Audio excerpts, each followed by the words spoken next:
අදත් මගේ channel එකත් එක්ක එකතුලා ඉන්න ඔයාලව සාදරයෙන් පිළිගන්නවා. ඔයාලා හැමෝම ආසයිනේ තමන්ගේ ගෙදර තියෙන ඇක්වේරියම් එක පාට පාටින් හරිම ලස්සනට තියාගන්න.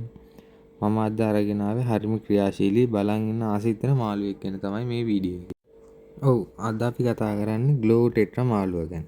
මෙයාලව හදන්නේ කොහොමද? ටැංකිය ලස්සනට තියාගන්නේ කොහොමද?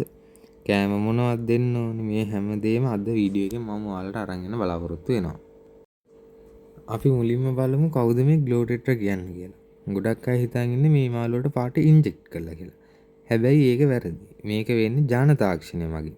මුහුදේ ඉන්න ජෙලිෆිෂ්ලා සහ කොරල් වල තියෙන ප්‍රෝටීන වයිට් ස්කර්ට් ටෙට්‍රා කියන මාළු වර්ගයේ බිත්තර වලට ඇතුළත් කරලා තමයි මේ ග්ලෝ ටෙට්‍රා මුලින්ම නිර්මාණය කරලා තියෙන්නේ. ඒ නිසා මේගොල්ලෝ උපතින්ම තමයි මේ පාටවල් අරගෙන ඉන්නේ. මෙයාලා බෝ කරලා ගන්න පැටවුන්ගෙත් මේ පාටවල් ඒ විදිහටම තියෙනවා. හරි. අපි දැන් බලමු මේ මාළුන්ව හදන්න ටැංකියක් ලෑස්ති කරගන්නේ කොහොමද කියලා. ග්ලෝ ටෙට්‍රා කියන්නේ රංචු පිටින් ඉන්න කැමති මාළු වර්ගයක්. ඒ නිසා අඩුම ගානේ 5 දෙනෙක් 6 දෙනෙක්වත් අඩුම එක ටැංකියක හදන්න ඕන. ඒකට ගැලුම් 10ක හෝ 15ක ටැංකියක් තමයි වඩාත්ම සුදුසු. වැදගත්ම දේ තමයි ලයිට්නින්. මෙයාලගේ ඇඟේ පාටවල් කැපිලා පේන්න නම් බ්ලූ LED ලයිට් පාවිච්චි කරන්න ඕනේ. ඒ වගේම ටැංකියේ පතුලට කළු පාට වැලි දැම්මොත් මේ මාළුන්ගේ පාට තවත් ලස්සනට කැපිලා පේනවා. හොඳ ෆිල්ටර් එකක් දාන්නත් අමතක කරන්න හොඳ නැහැ. මොකද මේගොල්ලෝ පිරිසිදු වතුරේ ඉන්න තමයි ගොඩක්ම ප්‍රිය කරන්නේ. වතුර ගැන කිව්වොත් ග්ලෝ ටෙට්‍රා කියන්නේ ගොඩක් ශක්තිමත් මාළු జాතියක්.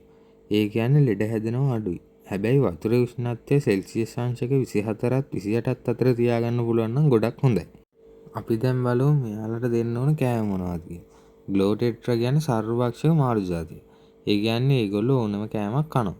සාමාන්‍ය ෆ්ලේක්ස් පැලට්ස් වගේම මේගොල්ලොන්ගේ පාට වැඩි වෙන වෙළඳ පොලේ තියෙන ග්ලෝ ෆිෂ් ස්පෙෂල් ෆුඩ්ස් දෙන්නත් ඔයාලට පුළුවන්. මීට අමතරව සතියකට සැරයක් දෙසරයක් බ්ලඩ් වර්ම්ස් හෝ ආටිමියා වගේ ලයිව් ෆුඩ් දුන්නොත් මේගොල්ලෝ නිරෝගී වගේම ඉක්මනට වර්ධනය වෙනවා. දවසට සැරයක් හෝ දෙසරයක් විනාඩි 2කින් කාලය ඉවර කරන්න පුළුවන් තරම් කෑම ප්‍රමාණයක් විතරක් මෙයාලට දාන්න ඕනේ.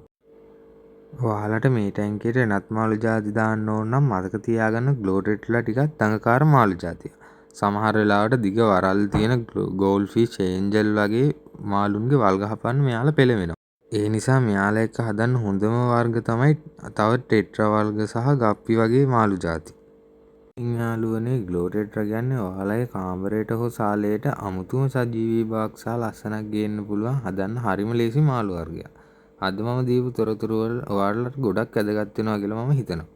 ඔයාලගේ අදහසත් මේ වීඩියෝ එකේ පල්ලෙහා කමෙන්ට් සෙක්ෂන් එකේ දාගෙන යන්න.